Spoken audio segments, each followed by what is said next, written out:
Putin became Prime Minister of Russia in August 1999. Until then, no one knew this member of the KGB, the intelligence agency of the Soviet Union. After becoming acting president of Russia later the same year, Putin gained popularity for his tough stance on the Chechnya War. When Vladimir Putin took over as Russia's acting president at the end of the 20th century, the former spy was a mystery to many. Amid rampant corruption and widespread political and social problems, Yeltsin's administration became increasingly unpopular and uncertain. He was a key organizer of the collapse of the Soviet Union in 1991.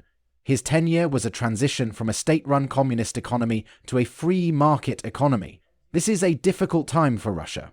Boris Yeltsin announced his resignation as president on December 31, 1999. Russia must enter the new millennium with new politicians, new faces, new intelligence, strong and energetic people. Putin, Yeltsin's apparent successor as the new face for the new millennium, made his first televised speech as acting president of Russia at midnight on December 31, 1999. "There will be no vacuum in power," he said. Putin also issued a warning. Any attempt to exceed the limits of Russian law and the constitution will be decisively crushed, he said. Putin was elected president of Russia in March 2000 with 53% of the vote in the first round of national elections. The survey found that most Russians at the time wanted economic stability above all else. Putin's basic message to voters was that he would make Russia strong again. It was clear that the then 47-year-old Putin was a man who liked to be seen as tough and talked like that. And for example, the Russian leader who holds a black belt in judo used to say that lawbreakers are rats, they should be crushed. Putin grew up in St. Petersburg, Russia. The city was then known as Leningrad. Peter the Great founded the city. The city was completely under the influence of the West. But the city is also a reflection of Russia's imperial past. The BBC spoke to Putin's former judo coach, Anatoly Rakhlin, in 2001. Putin was a star student. He had the potential to be part of the Olympic team. Anatoly added that Putin was determined to win, if not by force, then by tactically crushing the opponent. It was very difficult for the opponent to beat him, because he changed his tactics over and over again. Putin was born in 1952, 7 years after World War II. His elder brother was killed in the besieged Leningrad before he was born. His parents were alive at the time. Putin grew up in a crowded apartment complex.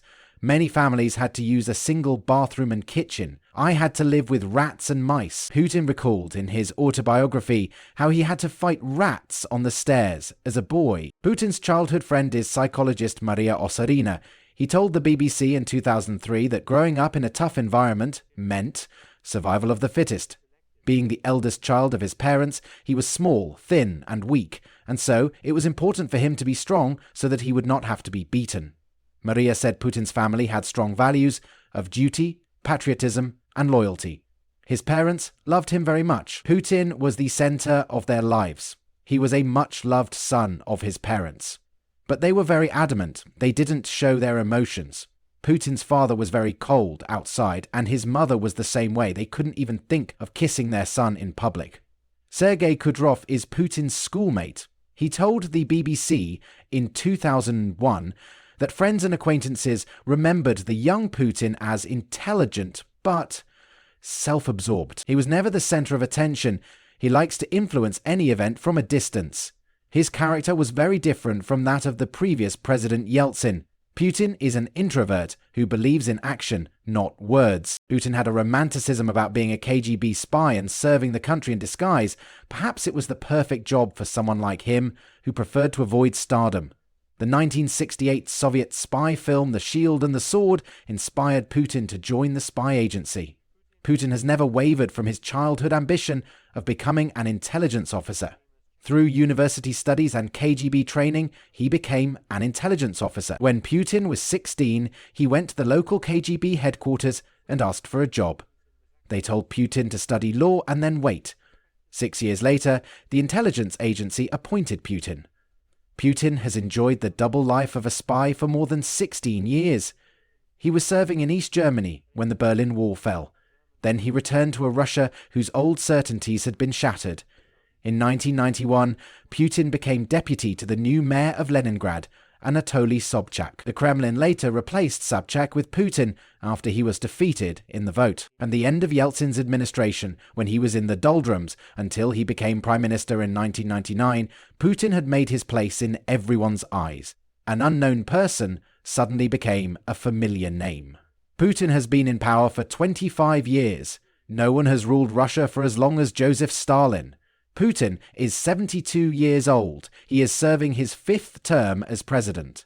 At the beginning of 2024, the BBC's Paul Kirby wrote, "All signs of opposition to his rule have been wiped out. He can stay in power until 2036 if he wants, and there is no one to stop him."